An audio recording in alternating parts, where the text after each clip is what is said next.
Hello, everyone. We're going to look at the article that you pre-read last week in the last lesson, Getting the Best from Nanotechnology. And we're going to look at it from the point of view of its text type, why this is an academic essay. In the previous screencast, we said that an academic essay has or begins with a question, either in question form or implied question. And it very clearly states an opinion, a point of view. So if we look here at the title of the article, Getting the Best from Nanotechnology, Approaching Social and Ethical Implications Openly and Proactively, we don't have a question, but rather we have an implied question. How can we get the best from nanotechnology? And what do we have here? We have our answer.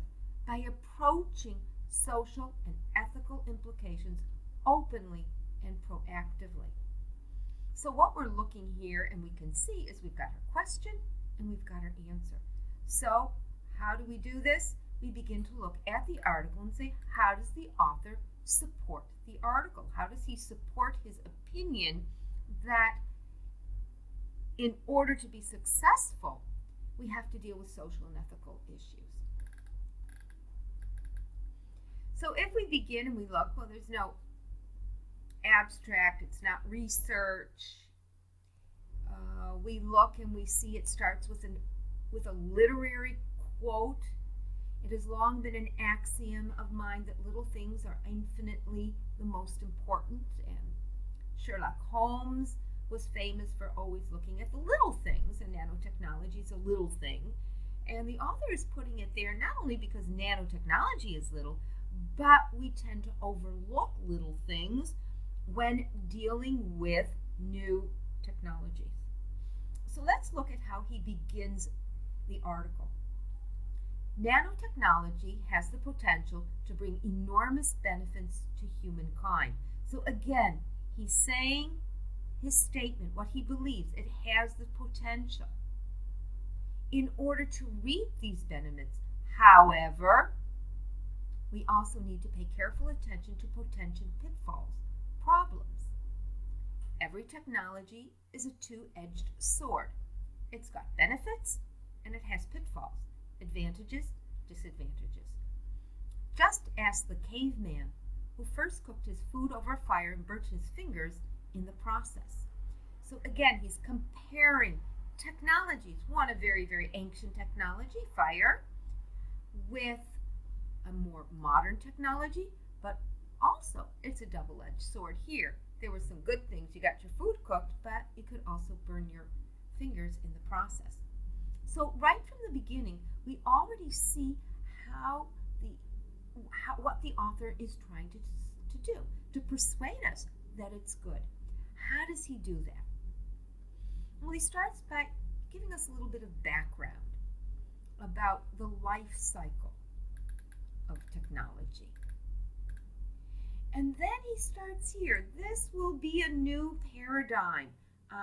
We know that we need to go back and understand what this paradigm is. So already we can see that the answer is in the new paradigm. So now the author has another thing to do. Not only does he have to persuade us that it has more benefits than pitfalls, but we also have to do it in a way that he suggests, which is to adopt a new paradigm. So he begins to build his argument. Why nanoethics? So he brings in the idea of ethics. If you remember in the title, he talked about ethics.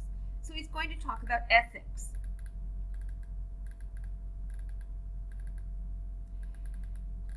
And he's going to talk about a lot of other things that go on when we're talking about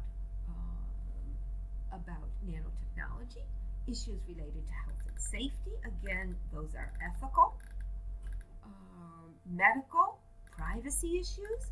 And then we look here, right in the beginning here. If we're going to get the most from nanotechnology, we need to pay close attention to its societal and ethical implications from the technology's inception, beginning, rather than waiting until it's mature technology with problems already embedded in society. Very, very similar to the answer to the question asked in the title. So again, it's repetition. He's trying to show us we need to do something different. And we go on and we see, again, there are economic issues. Here he talks about the digital divide. Well, that was also a new technology. What did we do right there? What did we do wrong? Maybe we can look at it. What are some new legal issues that we have to deal with? And then we look here. In the current paradigm, the one we're using now, ethical issues are an afterthought. We got a problem. We got to do something about it. So we can begin to again understand what he's saying. We have to approach it differently. And he talks about way forward. So how do we go? How do we deal with this? And we're going to see it very, very quickly. New paradigm. So obviously here he's going to explain again what his new paradigm is. And we see subtitles and questions. What needs to be done? To whom? By whom? And then we see proactive approach. So that's going to be his opinion. So we look and we say, in the past, okay, that was what we did. We have allowed the marketplace to determine the uses and implications of new disruptive technologies. And here again, he's going to talk about what we need to do now. So in this paragraph, we're really going to understand that what we must do in order to have a successful implementation of nanotechnology, to get the best from it. And finally, we have our references. If we remember in the previous screencast, we talked about the importance of citing sources. So we're a reference, it's academic. So when you read this article carefully, when you do your close reading, be sure to pay attention to the fact that he's trying to persuade you. What are his arguments? How is he doing it? How has he organized his ideas? Remember, he's going to bring in what he doesn't believe, and that the second argument is what he believes. So read carefully, pay attention to the author's argument.